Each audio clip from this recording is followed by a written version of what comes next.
Art Papers expands the dialogue around contemporary art and culture by exploring the ways they affect and reflect human experience.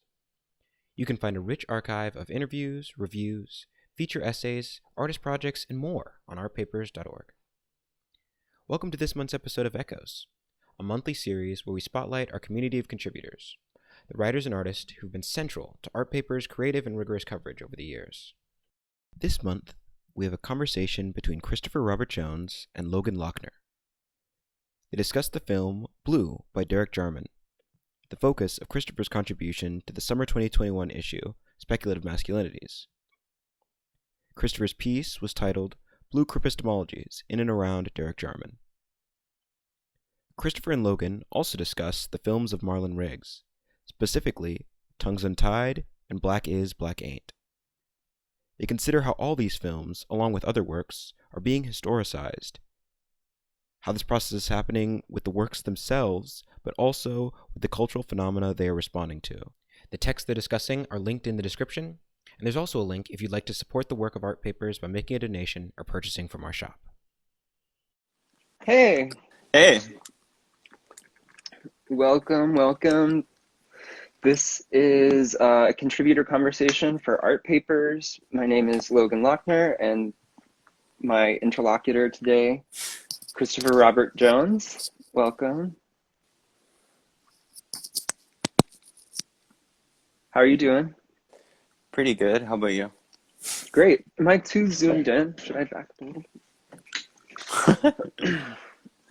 Awesome. Thanks so much for joining us today. I guess we'll just wait for a second to give a few more folks time to join. I guess I should say that we're discussing today Cristopher's piece in the summer 2021 issue of Art Papers, among other things. But just to let you know, that piece is available to read online and is also available if you want to order a copy of the magazine itself. So maybe we could start out just talking a little bit about Derek Jarman's Blue in general. Like if you wanted to maybe talk about sort of how you first encountered the piece or encountered the film or Jarman's work more generally, and sort of what led you to start asking the questions that led to this piece. Yeah, so I think in like my more formative years or first kind of being exposed to queer filmmaking or queer art in general that was important to me, I think I came into it with much more an attraction to the more like antagonistic, like I mean John Waters was like immediately a major, I mean as it is for so many, but I think in that period I really didn't know what to do with Derek Jarman in many ways. I think I dismissed it for a long time, I think, as like not for me or something that I didn't really fully understand, and maybe from a time and place that I just didn't, vibe with in some way. So I came back to Derek's work later, particularly through the films that he made in the later half of his career when he started bringing back in a more prominent way, like Super 8 footage and like leaving the more kind of traditional narrative structure towards these kind of moments and washes of experience. And so then, I don't know, I was trying to remember exactly why I started thinking about Blue again, but I'm sure that it was to do with the pandemic, certainly. And well, for a variety of reasons. I started looking at images of the Prospect Cottage again quite a bit, as we were in initial lockdown inside a small apartment with a young child. I just was trying to place my mind elsewhere on more open spaces with like a broader horizon, literally. But there was a lot of response, I think, earlier in the pandemic that I was trying to make some sense of. Like, I was seeing a lot of people, I think maybe more specifically like an older generation of gay men, like expressing an anger that I thought was complicated and interesting. Like a lot of comments, like angry at the way that the government had responded on a quicker timeline to COVID than HIV. And I don't know, it was so like interesting and complicated to me in this way that I started, I don't know, I guess I felt, I don't know, I can understand those feelings too. But I started looking more to what a Crip discourse or Cripistemology, like how that could come into the conversation and answer some of those questions maybe. And then just started thinking much more closely about Blue as like as a Crip work, and what would it mean for us to like think about it. Should we adjust the way that we think about it? Anyway. Yeah, no, that's fascinating. I mean, maybe I'll just mention briefly that I was a fan of Jarman's work, but sort of his overall body of work, even Sebastian, which is his first film, which is entirely in like Latin, well, not perfect Latin, obviously, but I'm sort of fascinated by him as this like difficult filmmaker in a way, and the way that he can be obtuse or challenging, but which I think is kind of maybe a little bit of what you were talking about being sort of like a turnoff about his work in some ways too. And well, so you sort of actually ended up going to another question that I had, which was maybe if you could talk a little bit about this sort of cripistemological approach that you are employing, just because I think that's such a fascinating term, and the way that it's deployed in the essay is really interesting. So I was wondering if you could elaborate upon that a little bit more. Oh yeah, sure. Well, so in a Crip discourse,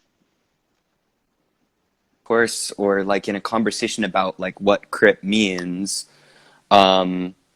which I think is built around trying to deal with intersectionality in all the ways that it complicates and messes up like how we have previously maybe built coalition or built structures of relating between people, and that a lot of maybe the impetus for those questions came specifically out of an experience around HIV/AIDS, and that being this incredibly urgent and pressing issue, but that was also so distinctly an intersectional issue, and not affecting a exclusive specific group of people, even though it was like clearly branded that way, or that was how it was constructed.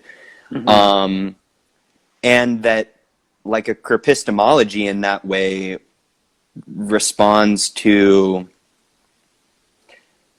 takes seriously, I guess, the complications in embodiment and the sensations around embodiment, and looks towards a way of taking that body knowing maybe more seriously, or like as a starting point. And as much as that work was narrativized as a portrait, like a dying last comment before dying of AIDS, and certainly there's some truth to that for sure. I don't know, when I watch that film, or like when I watch many like Circe powerful works from that time that responded to HIV/AIDS as in all its complications, rather than maybe only seeing it for what it means or socially signified in that moment, but like and this, of course, I feel like comes up in the in the Marlon Riggs pieces that you've written so nicely about, in that they're expressing a cripistemological knowledge that's based in the body, or based, or like a throughness of that experience, that I just found really compelling. And anyway, I don't know if that actually answered your question, but Oh, no, definitely. I mean, I think certainly this idea of, I mean, like, yeah, the phrase body knowledge is really nice in the sense that it's like suggesting this kind of like visceral, somewhat non-intellectual way of knowing, which I think like Blue is such an engaging example of that, because it's, I mean, at least when you see the visual version with like the film, it's a constant reminder for the entire time of sort of like the physical experience of looking and watching. And so even though it is sort of uninterrupted and monotonous in a certain sense, it's also very alive and potent in that way. But I was really struck by the way that you wrote about the way that like discourse around Blue has often been framed as sort of like directly representative of Jarman's loss of his eyesight as as the disease continued, and sort of reading it instead as a sort of experiential or like phenomenological experience, as opposed to sort of a direct representation, feels so much more generative and fruitful. But I was wondering maybe if you could, if you know of any other examples, or if you could just speak a little bit more about the ways in which interpretations like that can sort of neuter a work, or simplify it, or reduce it, because I thought that was something in the earlier part of your essay where you talked about how sort of even the project of like retrospective making and sort of canon revision can also function as this kind of like taming of more sort of radical or potentially radical artworks. Yeah, I think there's this conversation that's on the internet, on Vimeo or something, that took place at the Renaissance Society in Chicago, which is on the campus of the University of Chicago. And the conversation was between the artist Irina Hedek, and who's like a Serbian-American artist, I believe, and Kerry James Marshall, the painter, and also the writer-theorist W.J.T. Mitchell. And sort of I don't know actually what the purpose of the conversation initially was like imagined as, but it brought together Irina and Kerry, and in this fascinating way where Kerry's the thrust of that work is, in a certain way, is like the image is everything, or dealing with the structure, the idea of the canon or the structure as something real to take seriously, to affect and change the course of, or intervene upon. And then Irina comes at it with this complete, and the Western image regime is like deleting my culture. And I believe in like an anti-image, or like I want to corrupt the Western image. And anyway, I totally recommend watching it as a thing, because it's a fascinating, because they have a lot of admiration for each other's work. So it's, but they sort of start to articulate how they are working towards a similar goal, or they have a similar interest, but that they're like obviously coming at it from very different perspectives. And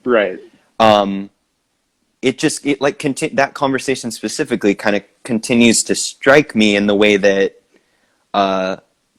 that doesn't allow, like, we don't have, or maybe it's not not practiced enough, but in terms of art exhibitions or curatorial structures or something, like a way to bring that complication together and like let it play out. But I like that idea. I mean, Irina's ideas around kind of like what the margins of like what we think of as visuality. So not like photographic image or a painted image necessarily, but like what other things are like interfering and impeding upon. I mean, that has negative connotation to it, but like what other things produce a visuality, or how might we like imagine that differently? And yeah, I don't know. I think Blue like ends up challenging that or working along those lines in interesting ways. But I guess I even mentioned that conversation, and I'll shut up about it, but mention that conversation in that I don't like thinking about the only way to deal with that. If the image is a problem or something, the only way to deal with it is like in a negative or subtractive way. Like I like that also Carrie James Marshall saying like, well, the image is, it means something in this context, and there's like a position where more image is, appropriate or needed, and in other places like less image. And yeah, does that make sense? Yeah, no, definitely. And I think that is a fascinating, I definitely want to seek that out, because that's a fascinating like intersection between approaches. And especially because, I mean, it sounds like they do have respect for each other's work. So the sense of being able to appreciate an approach that is not the one that you employ yourself, and sort of the conversation and tension that can arise from that sounds fascinating. Right. Yeah, and one other thing, which maybe if we do want to talk a little bit about like Riggs and Jarman together. Oh yeah. Something that you were writing about in your essay was about like reading Blue as an autobiographical film, and that was making me think a little bit about Riggs including himself so prominently in his work. And it's interesting because like in writing about him recently, I found out that his sort of training as a filmmaker was in a more traditional, putting himself in front of the camera was like completely unimaginable. And yeah, so this idea that like created by artists with HIV/AIDS, or maybe just works created by artists who are marginalized for whatever reason, this tendency to read those works as inherently autobiographical, and the ways in which artists either engage with that intentionally and sort of use it as a tool, which I feel is kind of a little bit of what Riggs is doing. Although I think he was also so ahead of the curve that it was partially, I don't know. I would just be speculating, but I think it was also just genuinely like self-expression and embrace of self, as much as it was a sort of artistic strategy. But yeah, so I'm just interested maybe your thoughts on that. And I think that even the point that you're making about this conversation between these artists at the Renaissance Society actually plays into that, because it's this idea of,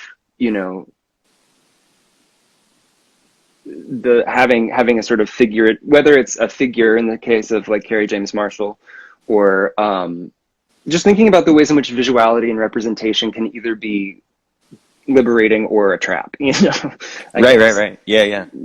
And the ways in which reading work as autobiographical can also play into that dynamic, I guess. Yeah. Right. Yeah. I mean, I guess I'm specifically even thinking of like Black is, Black ain't, in that way, where I don't know. It's like through, in a certain way, that's such a strong or like open self-representation. It's speaking directly from hospital bed is like, but in some way, like that just provides this like layer or like lens to that work, rather than essentializing it through that or reducing it in some way. And I don't know, like there's parts of, I think Marlon Riggs' works in particular is like mysterious to me in that way, where there's certain ways where it is like so imaged, or where in somebody else's work, like that image, the image of the body, or whatever, a literalizing of something can kind of like totally empty out, or not empty out, but you know what I mean, like reduce or restrict like the interpretations. But and I don't, maybe it is the way that he like weaves together like the lyrical and like and that humor comes in like unexpected places, and then all of a sudden it kind of drops into this like really like beautiful, like heavy, complicated thing too. I don't know. Yeah. Yeah. Yeah, I think that, like, for me, the collage technique that he employs is so important. And it's kind of hilarious because, like, in some ways, in that sense of, like, the actual visual qualities, like Blue and Tongues Untied, for example, like, could not be more different. Right. But they're both emerging from this sort of specific context.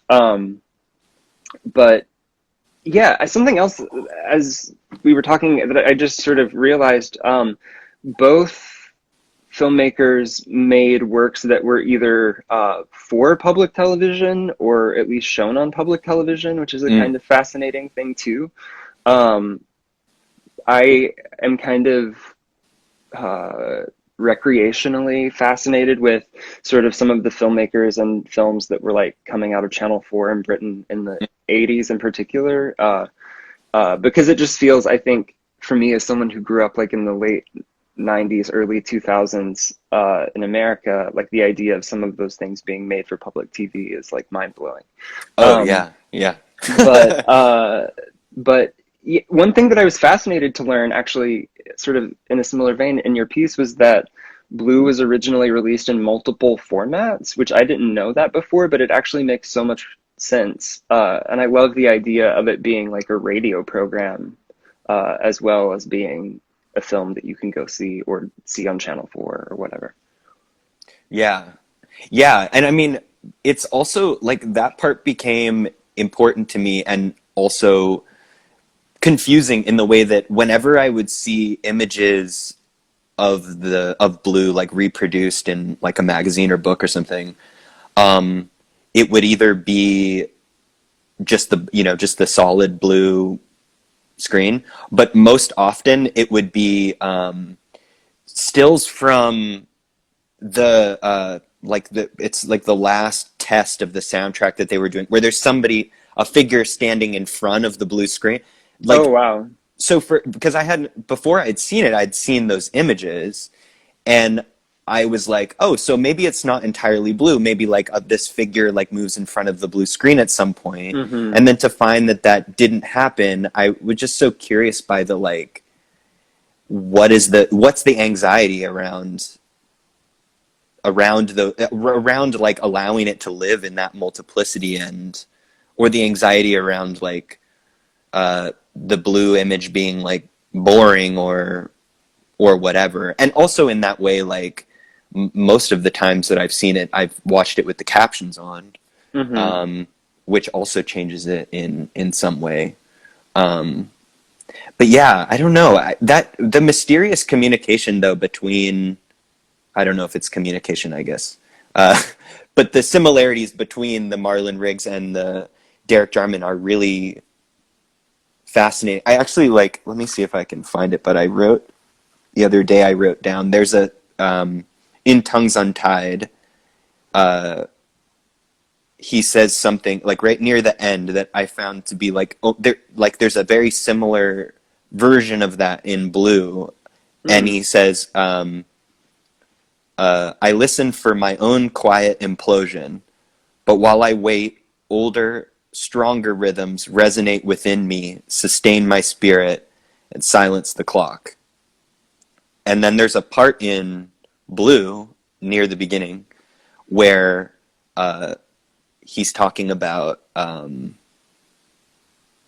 Bosnia, or the news from the Sarajevo, and he says, what need of so much news from abroad, while all that concerns either life or death is transacting and at work within me. Mm-hmm. But there's like, maybe even thinking from Tongues Untied into Black is Black Ain't, like the way that those works, or the way that the work is like, it doesn't shift exactly, but it's like trying to reconcile those like very pressing, acute, urgent, like of the world concerns, and responding to like context, like right in that moment, and this kind of like something coming from somewhere else, on a different scale or in a different kind of temporality or something. Yeah. I think, so much to say about that. Well, I mean, I think one thing that what you were saying made me think of was that, for all their visual difference, something that especially, for example, like Tongues Untied and Blue have in common, and I guess I'm kind of pairing them in my mind and in this conversation because they were shown alongside each other this summer at David's Werner. Right. But this like common interest in like language and wordplay and poetry, which had long been, and it's just interesting also because Tongues Untied is such an early Marlon Riggs film, whereas Blue was Jarman's last film. So I think that also makes them interesting to talk about together. But I mean, poetry had been an interest for Jarman for a long time, and like in some ways, Blue in that sense reminds me of The Angelic Conversation, which is like Judi Dench reading Shakespearean sonnets over like very homoerotic imagery.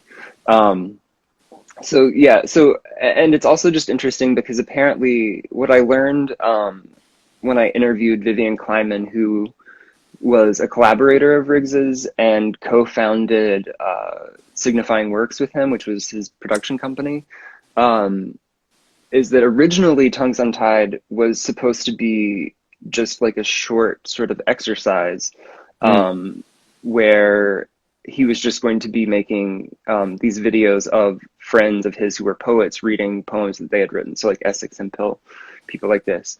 And then he actually received his HIV diagnosis like while the project was like just beginning to get underway. So in a very direct sense, it like shifted the tone of the project. And according to Kleiman, it was sort of like that moment and that impulse that like sort of compelled him to come out in front of the camera and like directly show himself in that sense. But yeah, I think another thing that I love about Tongues Untied in particular in those opening sequences is seeing him dancing. And it was really striking to watch, you know, sort of after seeing that image, to watch the beginning of Black is Black Ain't, where he's so emaciated, like in the woods. And it's just striking because it's a reminder of like how physically small he was as a person. Like it's just something that I noticed when writing about his work and like watching these films over and over this summer. Because I don't know. Yeah, it was just something that just like that human, just like seeing him in that human way of just like, oh, this is just like a person who, you know, I don't know. I'm not very tall myself, so I'm just thinking like, oh, we would be like the same, you know, like these sorts of things. Right, yeah. But yeah, that sort of vulnerability that he allowed himself to have is just like one of the most striking things about the work that was produced in that period, I think. Yeah. Interesting in the catalog that was produced for the like big Jarman shows in Ireland and the UK in like 2019.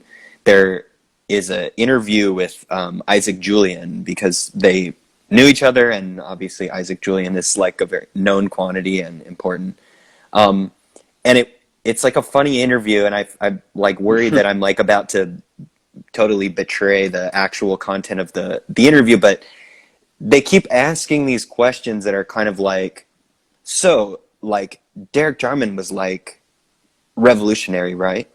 Like, he was so important to all you guys, right? And like almost in every single response, Isaac Julian's kind of going like, no, I mean, like we were he was doing cool work and we were friends, but like there was a lot of people working at that time. Like, Right. there was a lot of work being made at that time, and Derek was like one of them. And at a certain point in the interview, he says something, I wish I could remember exactly what it was, but he was sort of like, you know, Derek like knew how to like he knew how to get attention and like how to use it.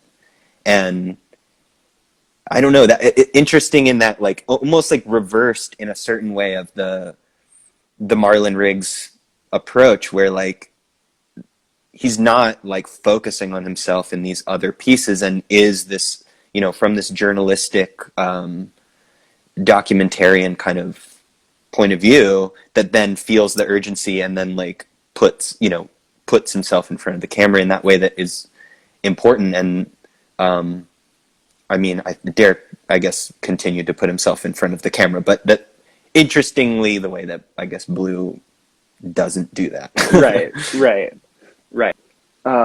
And it's interesting, I don't know, something else that I'm fascinated with is sort of the way that these figures, I mean, these two in particular, but then also I think it's happening on a broader scale, especially to like queer figures of previous eras, possibly this sort of like historicization that's happening, or which, because I mean, and it's kind of what we chatted about a little bit earlier in terms of like museums taming work, but I think it happens more generally like within the culture outside of just within institutions, but the way that like just even the fact that like David Zwirner like presented these two works together is really fascinating to me, just sort of like as a curatorial decision, which I think was great, but it's just like interesting that that's how it happened. And also that like the name of the entire exhibition series is taken from Angels in America, so like it's already placing it, I don't know, like just like all these conversations about like who gets to provide the titles for exhibitions about HIV/AIDS and who gets to be sort of like featured and included. I don't know, just like all those sorts of ways in which those narratives that were so and continue to be so urgent and visceral and embodied for so many people are kind of simultaneously being like historicized, sort of codified into like academic history, which totally sort of dilutes the urgency of some of the sort of like calls to action that the work is making itself. And also sort of, as you pointed out in your essay, like creates this false narrative that like HIV/AIDS is over, like HIV/AIDS is retro. And I thought that was really,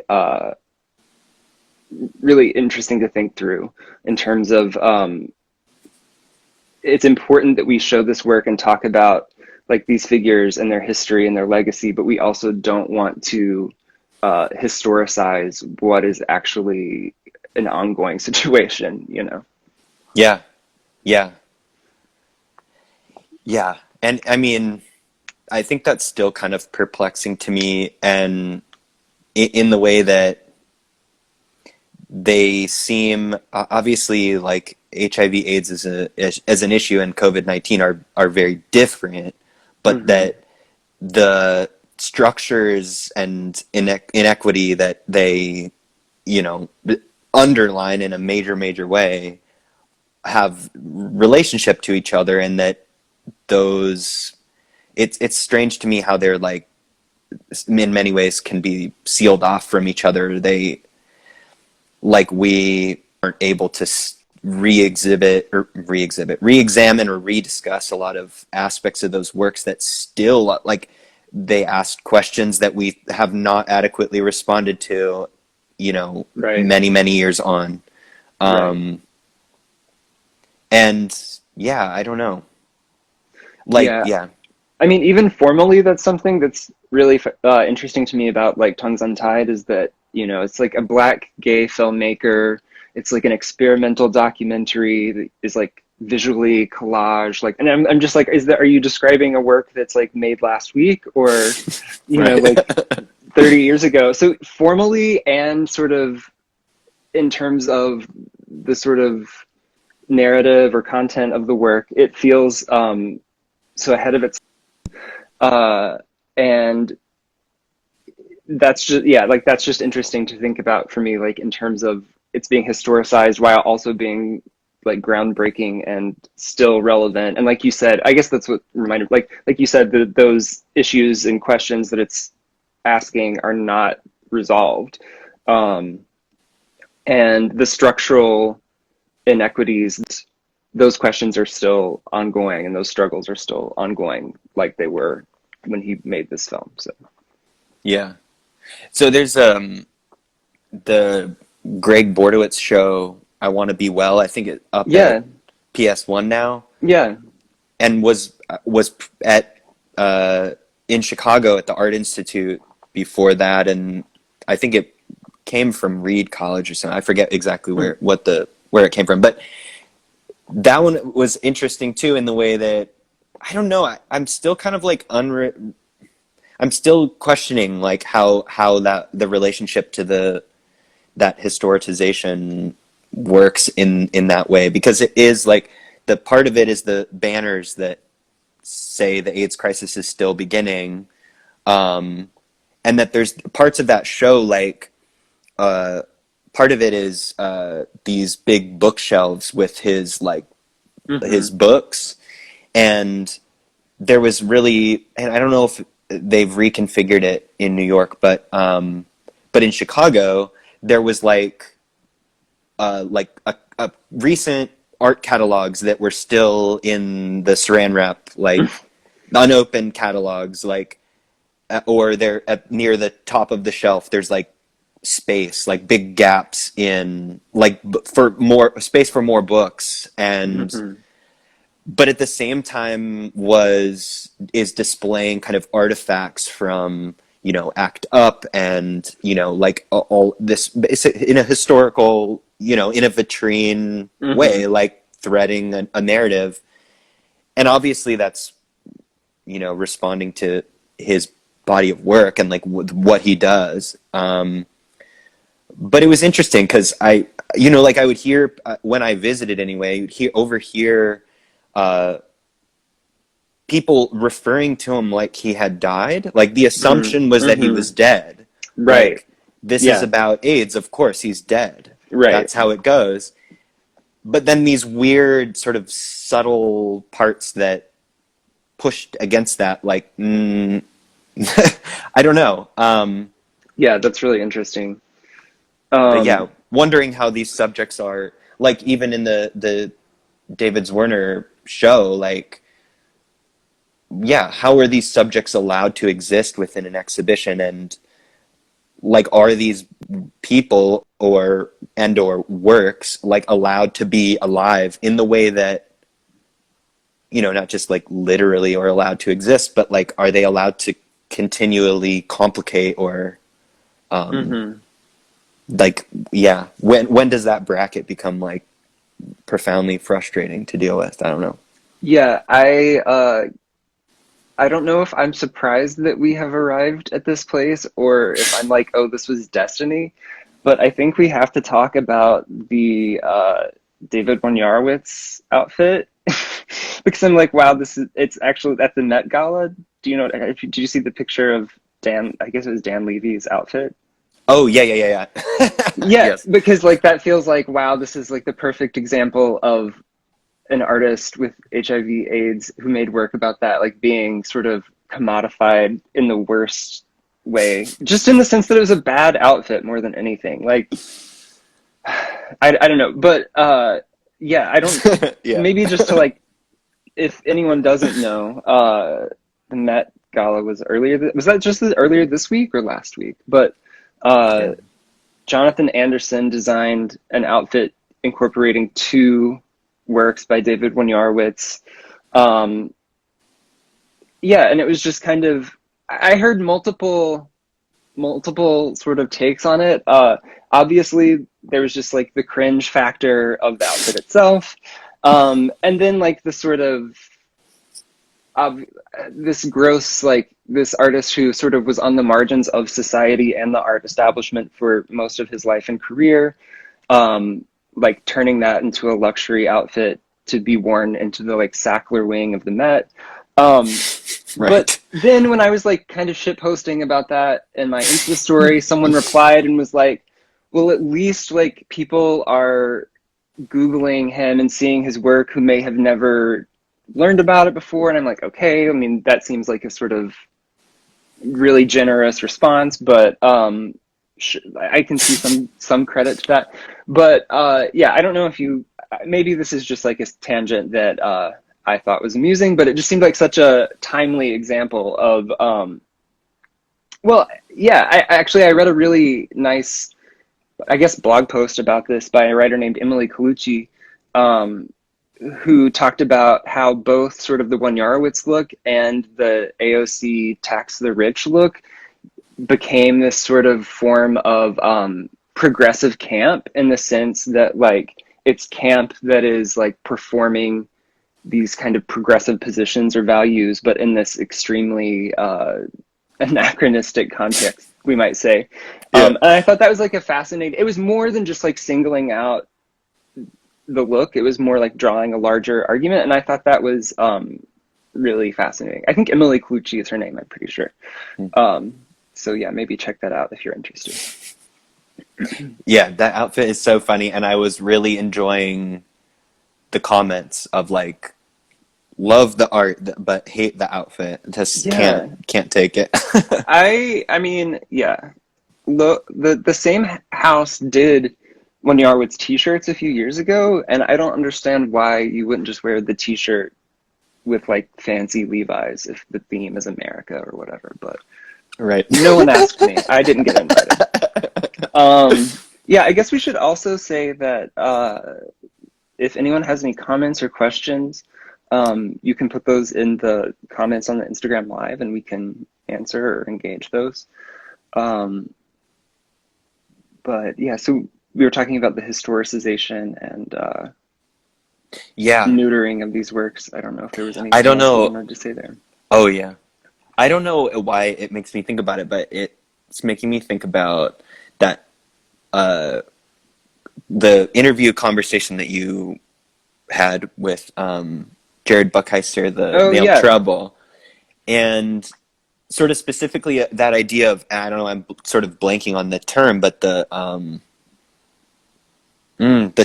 template. Arousal template. Yeah, I thought that was such a good phrase. Yeah. Yeah.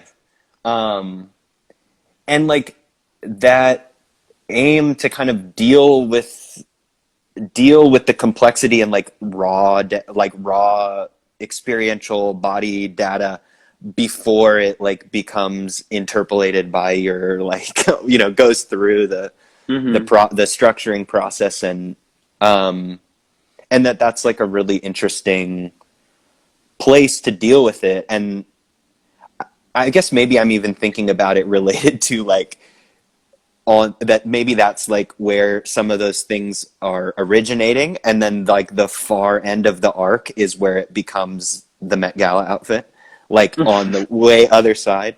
And that like, is there a way for those to like touch each other, or like is that an unreasonable ask or something that it doesn't need to be packaged and polished in those specific ways. See what you mean. Yeah, okay, I see what you mean.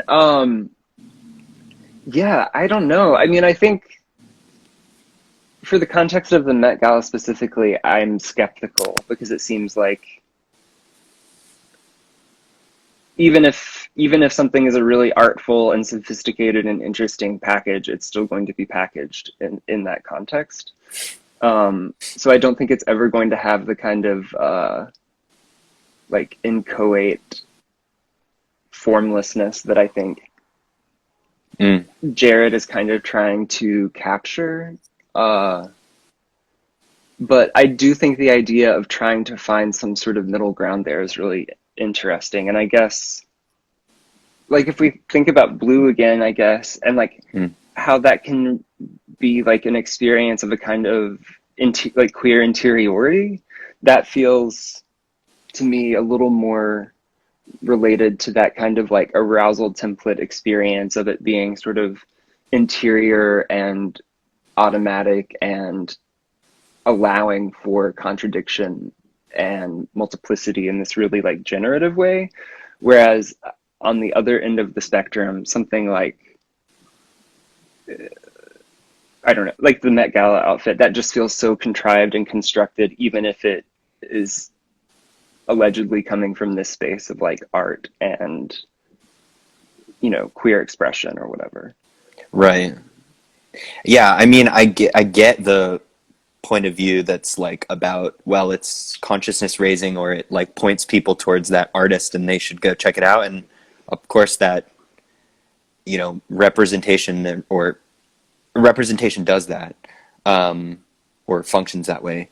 But I guess I start thinking about the way that, you know, a marginal point of view is related to through either like fear or pity or inspiration, and like is kind of just toggles between those, and that interiority is like a space that those things don't maybe exist very easily in.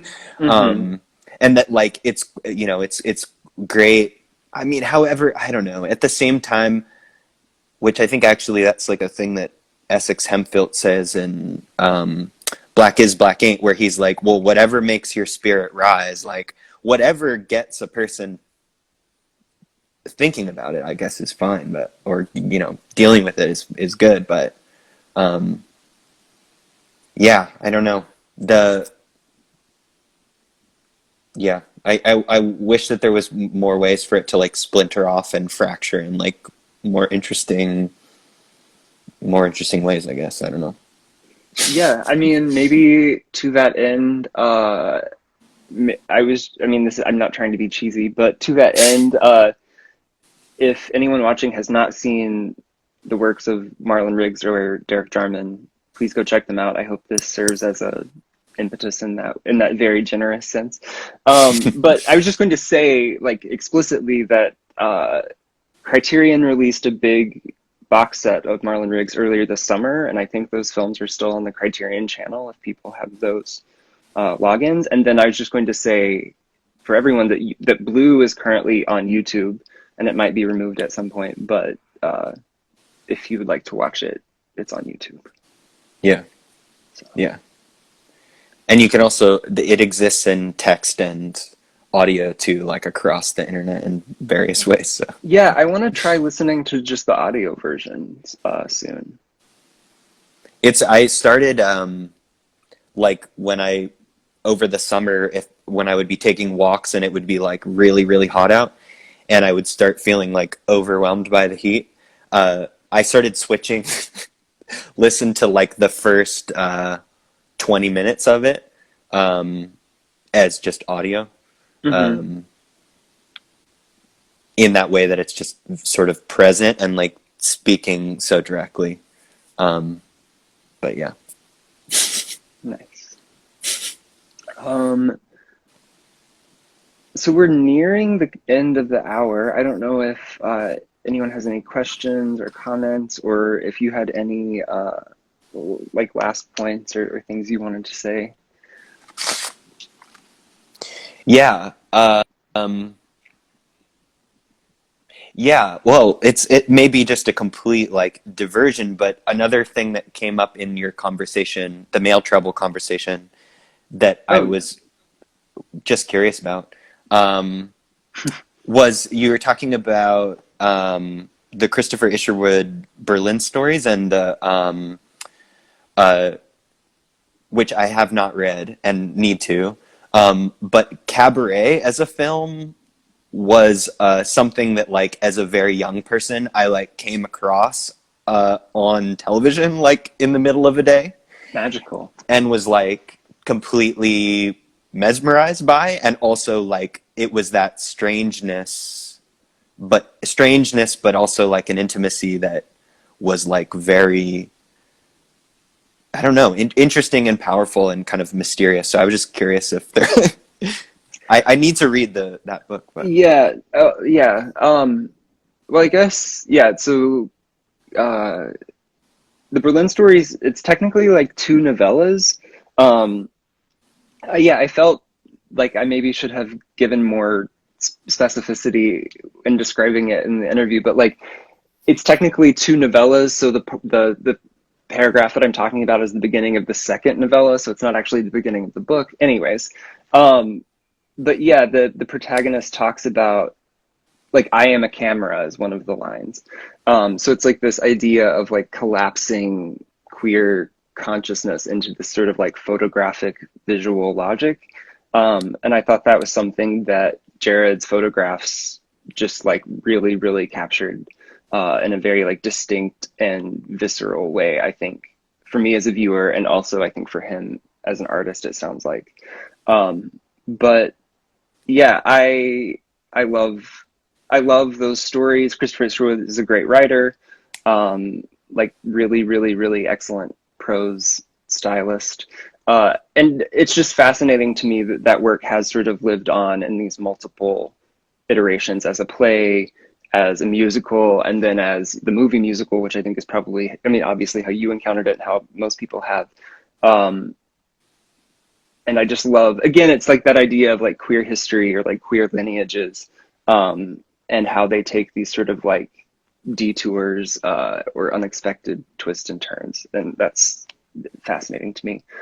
Sarah said in the comments that maybe you had a question about the biennial review, which I'm not trying to prompt you to ask me about my writing, but I am curious if you had a question. I don't think a specific question. I just like the review a lot. Oh, thanks. And it seems like, yeah, I don't know. I like wish that I saw the show. Yeah. Yeah.